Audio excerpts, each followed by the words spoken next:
જમનાજીના જો દર્શન હે અષાઢથી બંધ થઈ જાય છે 4 મહિના સુધી। પછી દેવ ઉઠની એકાદશી આવે છે દેવ દિવાળી ઉપર, ત્યાંથી જમનાજીનું દર્શન ચાલુ થાય છે। દર રવિવારની રવિવાર એ દર્શનનો લાભ મળે છે।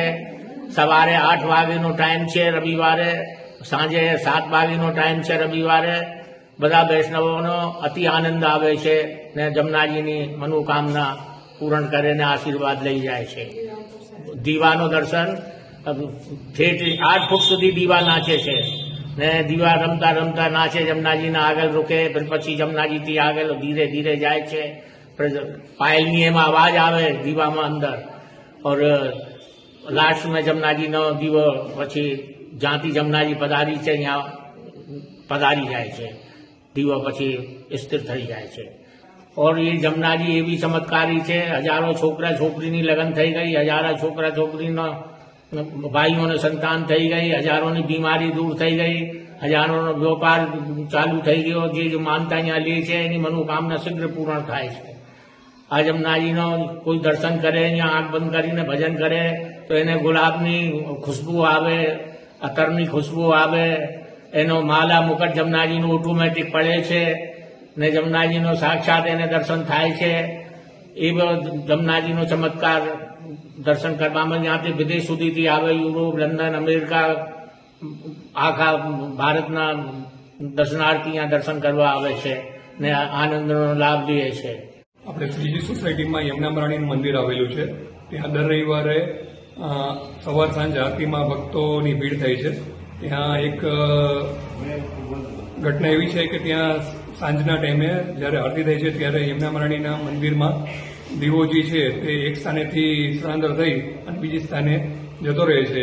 એટલે એ એક આપણે ત્યાં યમુના મહારાણીનું સાક્ષાત સ્વરૂપ બિરાજતું હોય તેવો બધા એને લાભ થાય છે, આભાસ થાય છે અને બધા એનો લાભ લે છે દર્શન કરવા માટે। વૈષ્ણવ બધા આવે છે ત્યાં મોટી ભીડમાં, અને આ દર રવિવારે બધા કૃષ્ણજનોને આ પરિચિત થાય છે।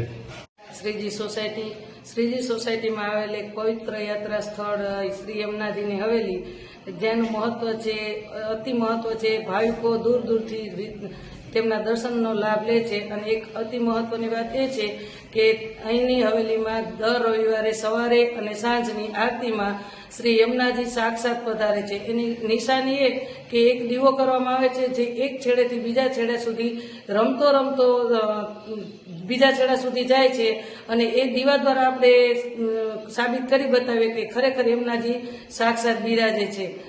આ રીતે અને આ આરતીનો લાભ અનેક ભાવિક લોકો લે છે અને સાક્ષાત યમુનાજીના દર્શનનો લાભ લે છે। મારું નામ ચાંદની રેઠિયા છે, હું પોરબંદરથી આવું છું। અહીંયા જે શ્રીજી સોસાયટી જામખંભાળિયા શ્રીજી સોસાયટીમાં જે યમુના મહારાણીની હવેલી બી છે ત્યાં સાક્ષાત યમુના મહારાણી બિરાજે છે, અને ત્યાં એટલું મહત્વ છે એ હવેલીનું। હું વારે વારે પોરબંદરથી આવું છું, અને મારા દીકરીનો બર્થડે હોય કે મારી છોકરીઓનો કોઈની એક્ઝામ હોય તો હું અહીંયા આરતી કરાવું, મંગળાની છે એની એવી આરતી કરાવું છું।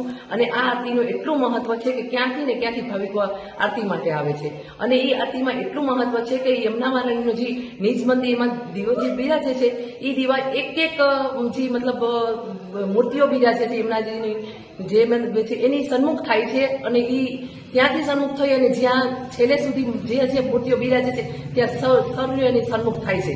અને એ આપણે આરતી કરીએ ત્યારે આપણને એટલો ભાસ થાય છે કે સાક્ષાત યમુના મહારાણી અહીંયા પ્રગટ થયા છે, અને આપણે અંદરથી એકદમ આત્મવિશ્વાસ થાય છે કે ખરેખર યમુના મહારાણીનું આટલું તાપ છે। મારું નામ હરીશભાઈ ગઠિયાણી, ગામ જામખંભાળિયા। અહીં યમુનાજીના મંદિરમાં દર રવિવારે સવાર સાંજ દર્શન થાય છે, ત્યાં સાક્ષાત યમુનાજી દર્શન આપે છે, અને દીવો આપમેળે એક સાઈડથી બીજી સાઈડ એને મેળે પ્રગટે છે, અને દરેક ભક્તો સવાર સાંજ આરતી તમે દર્શન કરે છે તો દરેક ભક્તો આનો પૂરેપૂરો ભરપૂર લાભ મેળવે છે, અને સાક્ષાત ભગવાનના દર્શન થાય છે।